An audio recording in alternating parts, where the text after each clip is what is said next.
of you know me from on the lectureships the past number of years, and I appreciate so much Michael and extending the invitation for me to be here this week and speak and preach.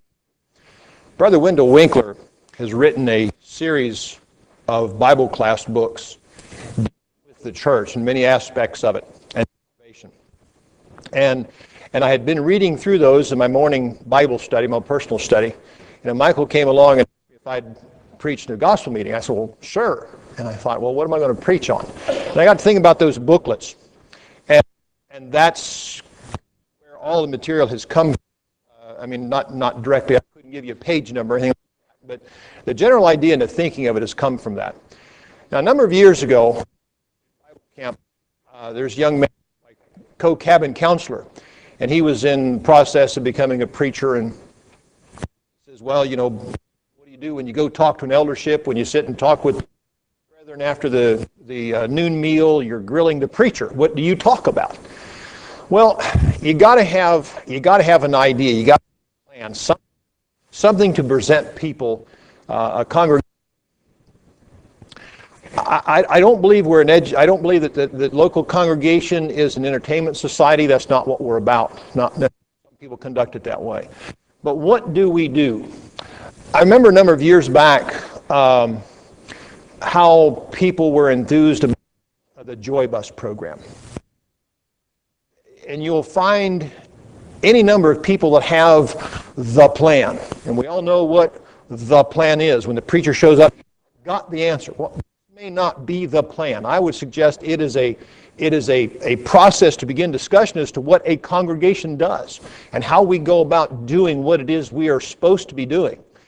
And so I've just called this, in conversation with this young man, I sat down and started thinking about it. I said, give me some time and I'll come up with something. This, in my view, my opinion, could work about anywhere you wanted it to work as far as getting things together locally in a more organized way. A lot of congregations just aren't organized. What do you do? And again, my opinion, accept it, reject it, that's fine. It's just an idea, and I hope it's a conversation starter. Who is supposed to be here? I mean, right here, this congregation, right here, right now, looking around, who ought to be here? And you could all say, well, there's a whole lot of people who could be here. That's the point. Well, how do you find out who should be here? Well, again, in going to congregations as a preacher, various congregations over the years, you just file cabinets, and you'll find, I found a whole drawer full of attendance cards for a year that the congregation 20 years before had collated so they could go to a bank and say, here's supposed to be here, so they could get a loan to build a new building. Well, I found those, and I said, well, why do we keep those? The fellow said, I don't know. They ain't there no more. I hope nobody looks for them because they're gone. You find all kinds of records. You know, I have found church directories that were literally 45 years old. And I got to looking at that, and I said, well, who are these people? Where are these people? So you find all those old church directories. You go to folks that have been here for a long, long time, and you get their old. Some of you have a church directory somewhere that's a good 45 years old, at least, or you've got a mailing list. So this lady's back there wants to say, yeah, she's okay, she has one. Get hers. Get the latest one, the most recent edition you've done, and collate all that information together. And then get together with some folks over the dining room table and say, who are these people? Well, this one's passed away, this one's passed away, this one's moved off, they went to be with their kids, they went off, they got a job, and they're in college. Wherever they are, you cross them off the list. We're looking for folks that are here locally. And then when you get that list collated, then you go to members of the congregation and say, who's in your family? Write their names down. What you're looking for is a list of folks that should be here, that could be here, that aren't here. And then you take that list and you go down through there and you start assigning people to a Bible class. Well, they don't attend Bible classes. Well, that's the point. They don't attend Bible classes, and they probably ought to. I think we'd all agree they ought to be here in a Bible class. But you go down that list and you assign everybody to a Bible class. Let's just say Michael teaches the auditorium class, which he probably does. You give him his list of students. And then so my wife may teach the ladies class, or she may teach the first grade class. And you give her that list of students that's supposed to be in that class. Sunday morning Bible class. And then the same list for Wednesday evening Bible class. And you give all the teachers their student role. So who's supposed to be in their class? And they're responsible for taking the role for their class. Who is here? Who's not here? And then they turn that information into whoever's responsible for keeping it all. So it's all collated in one place. And then I suggest that each Bible class teacher is responsible for visiting every one of their students at least, I don't know, arbitrarily just once a quarter. In addition to, in my class, for the sake of discussion, some people are missing. They're not there. I go see them. My responsibility is before next Sunday morning to go get in their living room and say, Carl missed you Sunday morning. And Carl says, well, I was sick, I was on vacation, I had to go into work, whatever the case is, I find out where he was. Well, look for you next Sunday morning. Gene, I'll be there. Okay, fine. And I turn that information in so he's accounted for. And then we have visitation groups. And again, that's how you divide it up, just arbitrary, and you decide how you're going to do that. And for Sunday morning worship assembly, you have your checklist. You're looking around, checking names and checking names and checking names and checking names.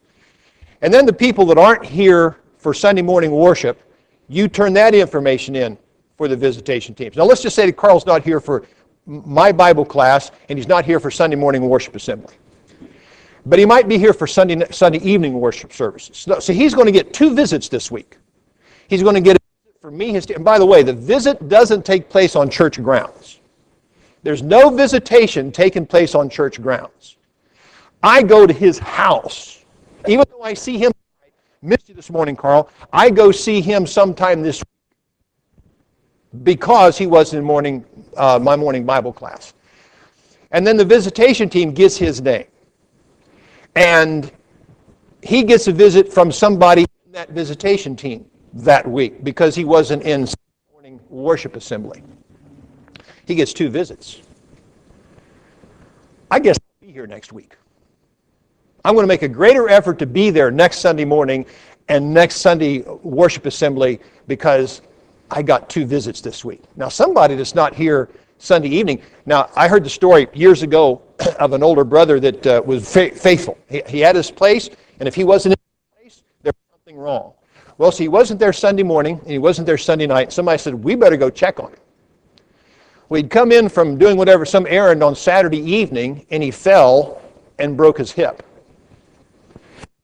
Now, I heard the story as being true. So he's laying there on his carport, and somebody said, well, Brother Smith, what did you do? He says, I knew the brethren come check on me. Why?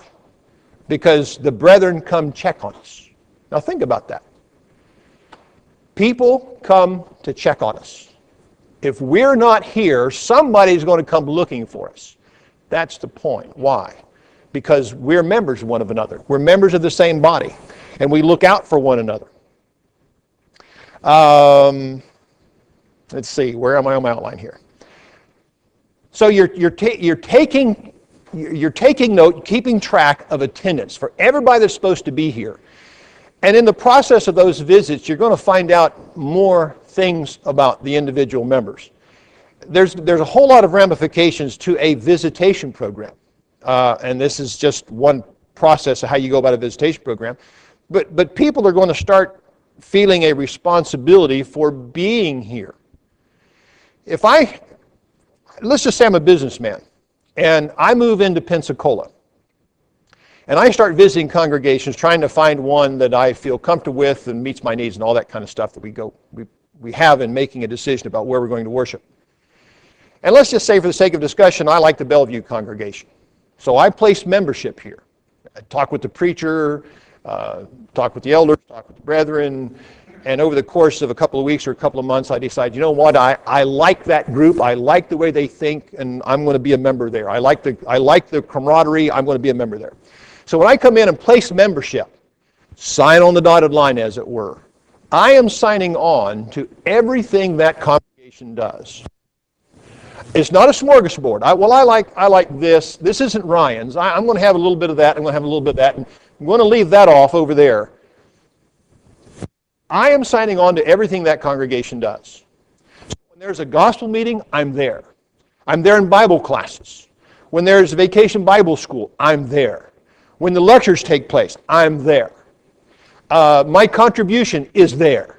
When I go away on vacation, my contribution is either left behind, or when I come back, I make sure it gets in the collection plate.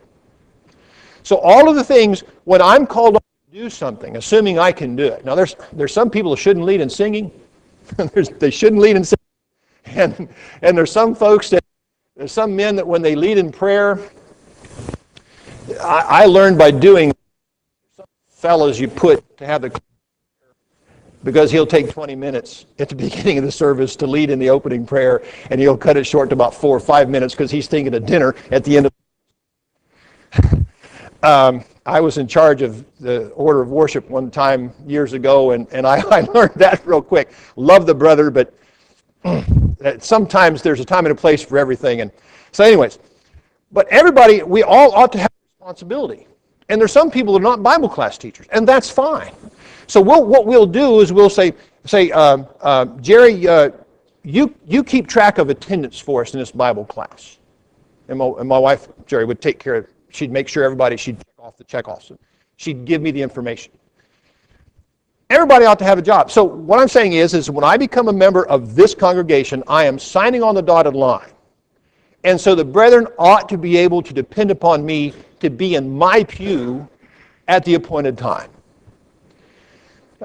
My pew once, and normally we'll sit in one of these first 2 or 3 pews, and we're sitting there, and this little old lady comes up and says, "How you doing?" "I'm fine, ma'am. How you doing?" And the conversation goes on. She says, "Are you going to keep sitting there?" "Well, I'll scoot down." I got her chair. I understand that. People have their place. I get that. That's no problem. I wasn't offended at least. It just tickled me. But another part of this is everybody, again, part of this process, just an idea, is an attendance card. Fill out an attendance card. Now, you say, well, somebody's already taken attendance. That's right. But I want you to fill out an attendance card so you're participating. You have something you're supposed to do. If all your job is filling out your attendance card, then we want you to fill it out. And there's a spot down there. Would you please pray for? Would you please go visit? Would you go please? Something, and somebody's going to look at that and say, well, here's something we need to go do. Had one of my elders at another congregation years ago. Somebody, a woman and her sister and her daughter had not been to services for some time. And they were rather erratic anyways, but this daughter found one of the elders out in public one day, and she said, "How have you been to visit my mother?" "Well, what was wrong?" "She's sick." "You didn't come visit my mother." "Did you call us?" "Well, no." "Okay." Well, I don't know what you do with that, but still, things we have to know about. Another part of this is of the attendance cards. Now, some of you don't know me. And if I were sitting here on a pew, what would you do? Well, there's a new guy over there. Did you see the new guy? Have you seen him? Who is that? Well, did you go ask him who he was? Well, no. Isn't that the preacher's job? Go see him. If you see a face you've never seen before, go meet him. "Hi, my name's Gene Hill. Good to see you." And Christ says, "Well, I'm a member here. Haven't seen you. I've been here for 6 months. Where have you been?" Come visit this guy. All right. And you don't just go up and say hello to them. You give them a visitor's card.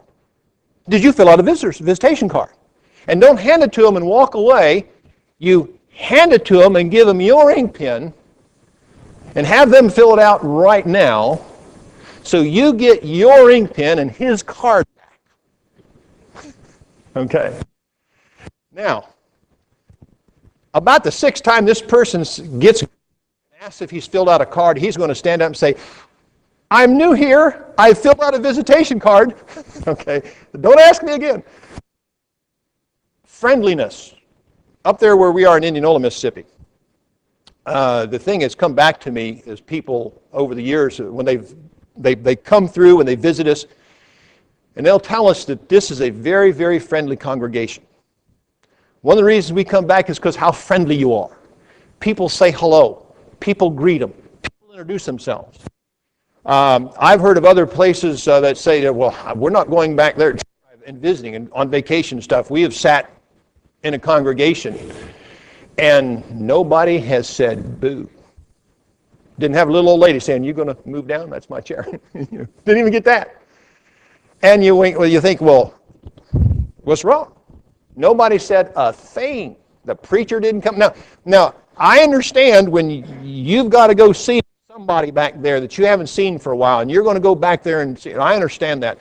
But by and large, brethren, we need to be friendly. People want to be greeted. People want to hear their name. People want to be glad-handed. It's just a matter of friendliness. And with enough people do that, somebody other than the preacher and his wife do that, or the elders and their wives, or the deacons and their wives do that. When just members, I guess regular members, when the regular members do that kind of stuff, that makes an impression, and they'll come. I've not gotten this kind of, we that were members of the Lord's church, that were on the US 82 runs east and west through central Mississippi, and you're going from Greenville on the river all the way over to I forget what the city is on the other end of the other end of 82, but it's a straight shot, 4-lane highway. And people, well, we got to worship someplace. They stop in, and they come back simply because we're friendly. So that's a hint. That's a thought. That's a strong thought, and that's what comes from a kind of effort like this. And we want a complete record. Compile a list of the shut-in and the sick, and visit them. Now, when somebody's contagious, don't visit them. We've got a member up there now that they're not sure, but he may have TB. Don't visit that person. You don't want to walk away with TB. You don't want to get quarantined. Nice folks, but you probably don't want to live with them for the next 6 weeks. They don't want you living with them for the but to send a card, make a phone call. Well, what do you say? I'm sorry you're feeling bad. Can I help you in any way? Can I bring anything by? No, I'm fine. Show up with a pot of soup. Show up with something. And if they're diabetic, don't give them chocolate cake. But show up with something. A number of years ago, in 90, my brother Tom passed away, and I went to preach his funeral. And about an hour or two away, I came back, and there was a plant from the congregation sitting on the front porch. Had never been in a situation to get a plant from the congregation. Listen, it's just a plant. It's just a plant. But it's the idea of what that plant represents. Somebody thought enough about me to say, listen, I don't know what to tell you, but we sent you a plant thinking about you. I was almost reduced to tears. I mean, I just really made me feel.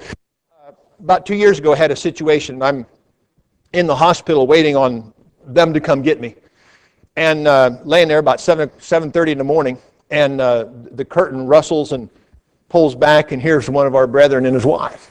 Hey, preacher. I wouldn't expect it at 7:30 in the morning. I wouldn't expect it to come visit, but we sat there and talked for a while. That made me feel good. Visit people. Say to them, how about this? Carl, brother, about all those tubes running in and out of you. Sorry about that. How you feel?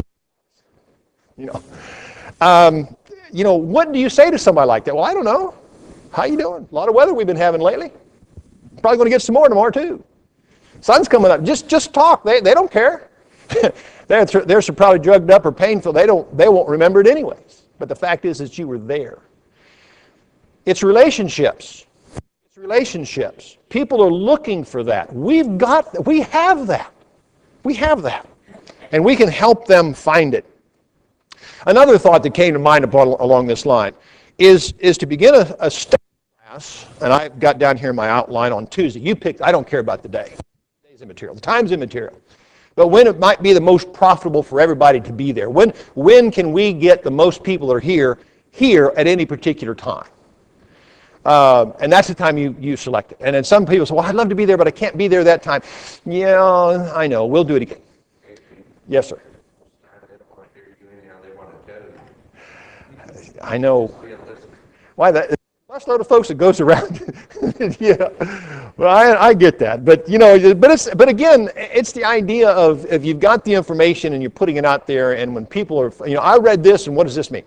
Well, some of the things I wrote down here is I ran across a book a number of years ago. The guy's name is George Barna, Barna Research. Now, not a member of the church, but it's the idea of the information he has. It's a book called Think Like Jesus, and it's a matter of worldview. Why do you do what you do? You do what you do because you believe what you believe. Now, why do you believe that? Now, when I talk to people, I say, and I'm having a spiritual discussion with people, I tell them, don't tell me what you think, don't tell me what you believe, and don't tell me what you feel. Tell me what you know. And then I'm going to ask you, why do you know that? You'd be surprised how little people know. And I'm not trying to be mean or facetious or funny. Well, I don't know why. I don't know. I just believe that. Well, why do you believe it? Well, and when you take away their emotions, well, I just feel in my heart, feel this. No, don't tell me your feelings. Don't tell me. Well, I think we ought to. Don't tell me what you think. Okay. Well, that won't be the first time. But people they want to be critical, but they don't want to be accountable. Because if you know something, if I say, I know, Carl, you shouldn't do that. Carl, why do you know that? How do you know that? Tell me what your reasoning process was to get to that point where you could say, I know such to be the case. I know God exists. Well, how do you know that? Glad you asked. I'm going to tell them. But this Think Like Jesus worldview is it gets back to how people know what they know. They arrive at a conclusion about what they know. Now, I'm talking about a bunch of adults getting together and discussing spiritual things that have an impact on our society. Why is our society, it's called postmodernism, even postmodernism, I guess, that there is no real right or wrong, and they're certain about that.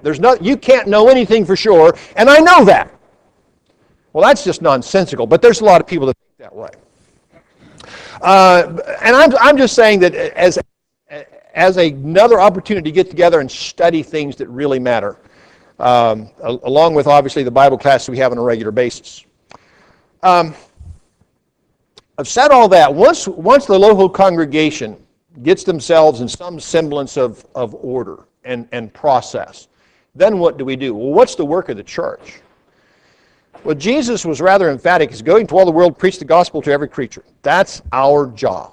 He told the disciples in Acts chapter 1, you'll be my witnesses in Jerusalem, in Judea, and Samaria, and to the uttermost parts of the world, the earth.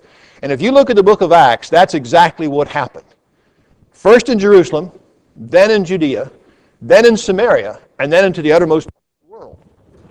Now, obviously, not all of us are going to the uttermost parts of the world. Our son went to China and just came back just this past March and April. It can be done. I've been overseas. I'll be honest with you. I've been overseas in the Navy. I didn't leave anything over there to go back looking for it. I'm more than happy to help people go there. And I'm not trying to be funny. If I can't walk back from it, I don't want to go to it. I can't walk back from China. I might walk from South America back home. That's just my own mind on that particular thing. But what are we doing here? What are we doing here? Now, in the process of Michael asked me to speak, I got to looking at the area. And I went to Google Maps, and I pulled up a map of Google that had a 5-mile scale to it. And if you do that, you put a peg down a 4850 Softly Field Road, which is here. The circle on Michael told me the north is that way, and back home north is that way. You got your building wrong. You go north, it's just slightly north of I-10. south, that would be east over there. Yeah, okay, Boy Scout, east over that way. East, you go to US 90. On the west, it would be East Fence Road. No, I'm sorry. Okay, I scaled this down. But on the south would be down to 290, almost to the beach. To the west, it would be over into Alabama. Now, when you look at where the circle is over there on the east in Alabama, there's just not much there but woods. But that's a 5-mile circle. Now, I scaled that down a little bit this just past week. And you go to Bellview Avenue on the north. Softly Field Road would be the southern boundary. You go over to East Fence Road on the west over here.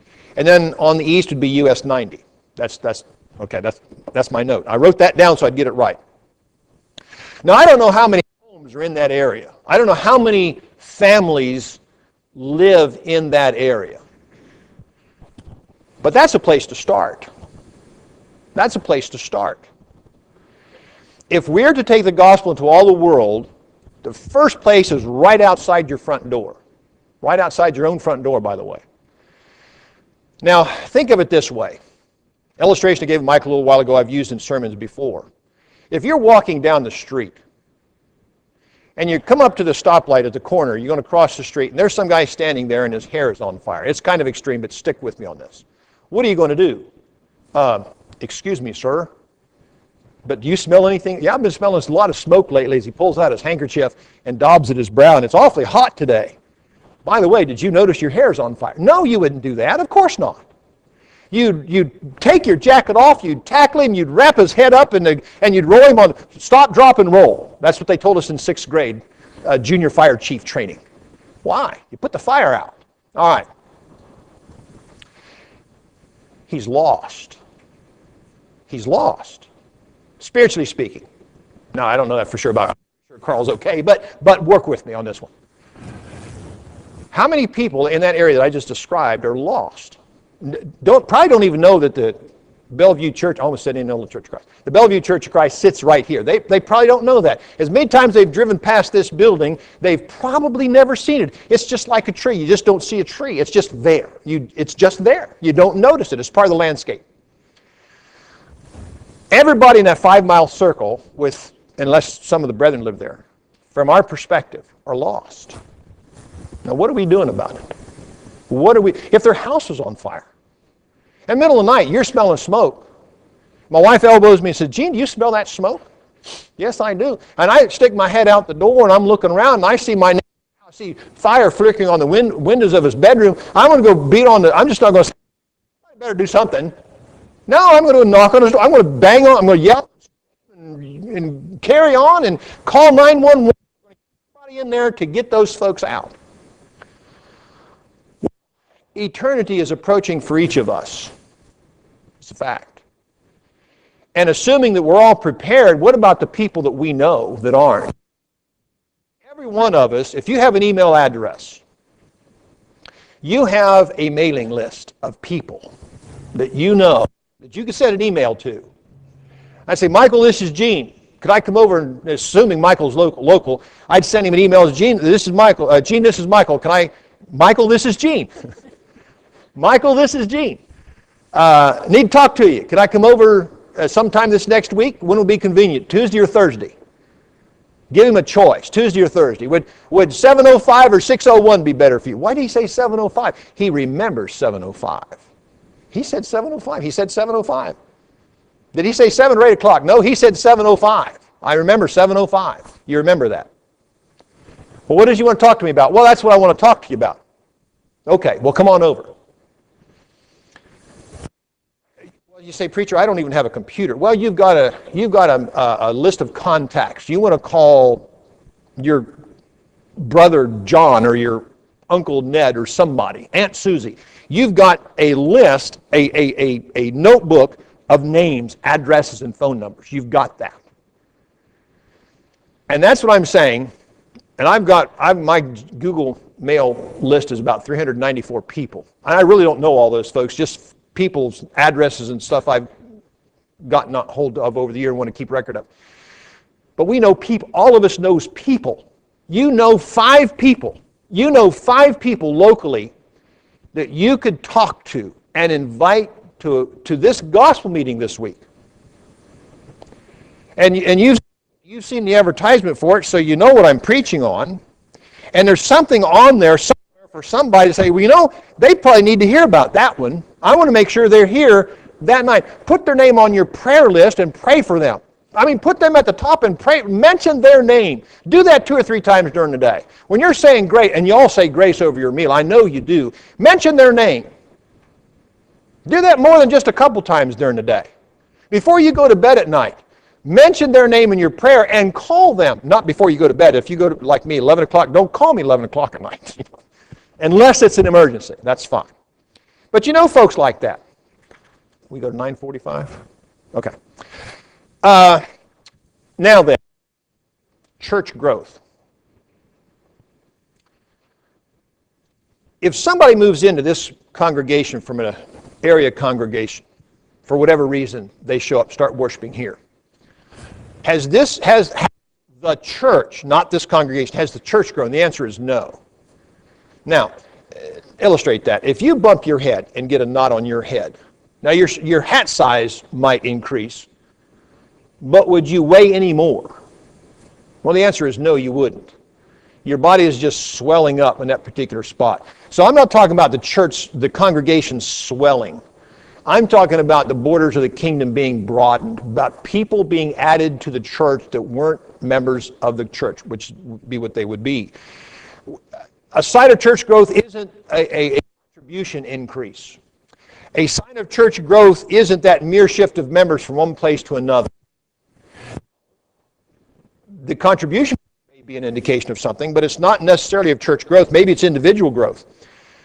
Are you and I, as Christians, how much do we think about God during the day? And again, it's not one of these things I'm talking about, well, if you don't think about God every moment of every day, you're lost. I don't mean that at all, because we are busy. But do you think about what your personal responsibilities are, how you ought to behave on a daily basis? What about putting them first? Matthew 6:33, seek ye first the kingdom of God and his righteousness. When you think about a job change, when you think about selling out and moving someplace else, do you think about where the church is? I've often thought as I get a little bit older, a whole lot older I guess in some cases, what would I do if I could retire tomorrow? Where would I live? And I'll be honest with you, because there's few places that would hire me as a preacher. Once they looked at my resume and heard me preach and what I preach and how I do it, we don't want nothing to do with that fellow. Well, if they wouldn't want to listen to me preach, why would they want me as a member of their congregation? Because I'd be raising my hand a lot. And I'd be making comments a lot. And I'd be making people uncomfortable by the thing, not just me personally, but the things I make them think about because of my religious worldview, because of how I view the Bible and what it teaches. So I would have to think about where we would move.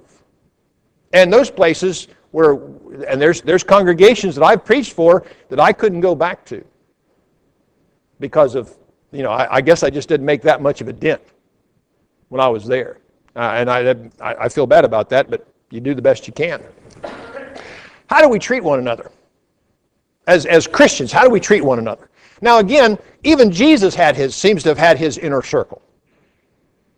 And if you go back and look at John and Peter, or at least two of those fellows, James might have been one of them. But there's a couple of people that were, the apostles that were apparently what we would call his inner circle. And that's just natural. Human beings being what they are. They're just people you gravitate to. A bass fisherman talks about bass fishing. I'm not concerned about bass fishing. That may be sacrilegious in some places, but I just don't care a thing about bass fishing. I like to eat them. I'll help you eat them.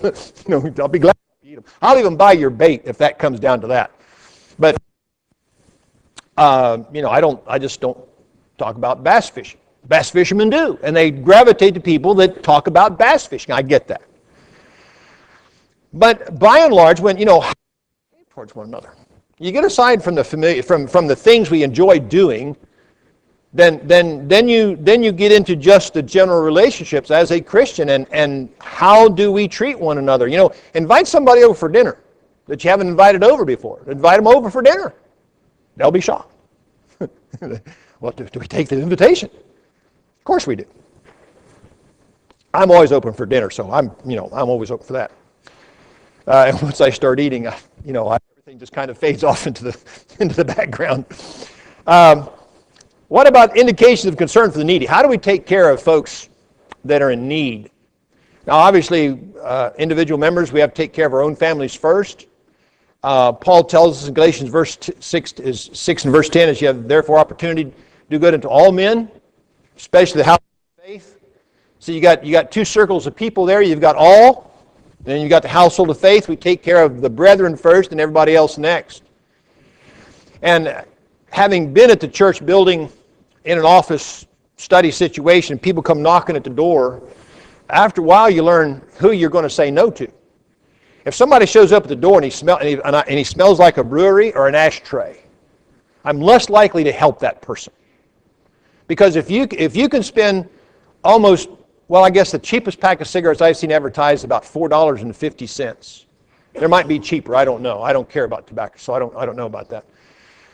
If you can spend $4.50 on a pack of cigarettes, you can go down to McDonald's and get yourself a hamburger. If you smell, and I have no knowledge of what a six-pack costs anymore, but back in the day, it wasn't cheap. But I have no idea. So I don't know. If you can spend enough money on a bottle of wine or a bottle of Jack Daniels or a six-pack of Bud Light or whatever you happen to drink, then you don't need what I've got. Had a guy come to one time and he said, I'm hungry. And he looked hungry. And I said, well, I don't have any petty cash. I don't have any cash to give you, but I've got some canned goods. He said, I'm hungry now. I said, I'll give you a spoon and a can opener. No, yeah. Sometimes you try not to laugh, but I was serious. If you're hungry, brother, I'll even open it for you. Well, no, that's not what I want. Got nothing for you then. It's your decision. Had one lady come to church years ago that she'd come about twice a month. And I saw her drive around town on her three-wheel bicycle, which is fine. I mean, you got to get around some way. She had a cigarette in her mouth. All right, you're done. One lady would come on a regular basis, and I said, listen, you've been coming now for about 4 months. We haven't seen you darken the church door. We need to see you. Never saw her again. She made her choice. But there are people that are needy, that are truly, absolutely needy. No question about them. We're not arguing about they are in need. Well, then we do what we can. We do what we can. And Jesus went about doing good. So if Jesus could do it, I guess I can too. I already touched on this, but is there an earnest desire that the lost hear the gospel? Use the 3-foot rule. What's the 3-foot rule? Stand in line at Kroger's or Publix. By the way, you folks that have Publix, you don't know how blessed you are to have Publix. I miss Publix. But the 3-foot rule, Walmart, Kroger, wherever you shop, the 3-foot rule. If you can do this and touch somebody, how you do it? A lot of weather we've been having lately. Our preacher the other day said, you get into a discussion on religion. Well, I don't have a lot of time. Then you need to hurry up. The line's moving. Say something. By the way, I've already got mine, so don't worry about me getting shortchanged. But there's a calendar here. It has the Bellview Church of Christ on it. Somebody's going to stick that in their wallet. It's a yearly calendar. Like I said, I've got mine, so don't worry about it. I've got 2 of mine. So that has the advertisement for the church on it in a whole big box. Hand those out. Hand those out. Here, you look like you don't know. No, don't say that. But you look like you need a calendar. Give them a calendar. Just hand it to them. In the course of the conversation, say, here, something for you. And just go like that. Most people they'll start to reach out for it, but give it to them. Why? It's got the gospel plan of salvation back, and on the front it's got a calendar. Your time to do this is getting short. Okay? Hand it to them. Give it to them. Give them something. Give them something. Keep tracks. Have you ever been, well, you don't have phone booths anymore, a doctor's office, and you look down there and there's a tract sitting there.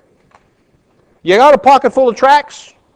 I'm sure if you said, listen, I need some good simple tracts. There's some good simple tracts out there that teach the truth, that you can put a whole bunch of them in your pocket and not be a problem, and just leave them someplace. People are going to do something with a piece of paper. You put a piece of paper in their hand, and they're going to do something with it. They're going to put it in their pocket, stick it in their purse, stick it in, they're going to put it someplace, and if they don't get it, if I get this calendar, I don't want that calendar, I'm going to put it down and walk away. Somebody's going to come up and say, man, I needed that. And it might take him 6 months to look on the back of that thing, but he's going to be sitting there looking at the back of that thing. And you're going to start looking at the plan of salvation. Never saw that before. You don't know. You do not know. Got a story up for that, but I don't have time for it. I wished I did. Let's see. Now, most of us say, somebody needs to do something about this church. This place needs to grow. What are you doing? What are you doing? Well, I don't want to insult my friends. Well, do you want them to be in heaven with you? Do you want to go to heaven, and do you want them to be there with you? Think about it on the day of judgment. And you're standing there. And somebody that you know is standing there.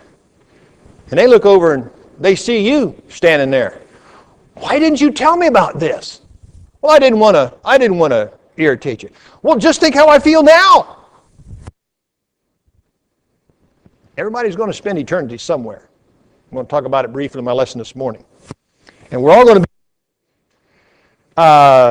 I want to read this comment to you. Most members say they want the church to grow. But church growth is a lot like the weather. Everybody talks about it, but no one does much about it. Ask yourself, how long has it been since I invited a non-Christian to attend a service and hear the gospel preached?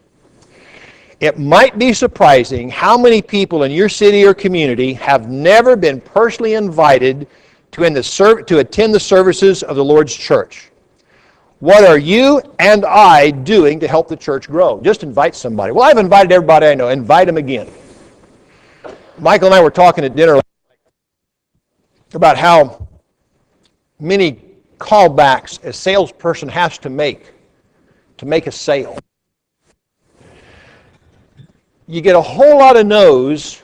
Well, not right now. I'm not interested. One of these days, before you finally get a yes.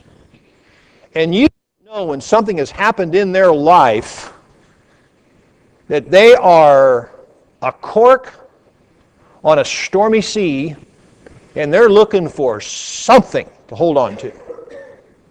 And there you are, and you happen to approach them one more time. And it's the right time.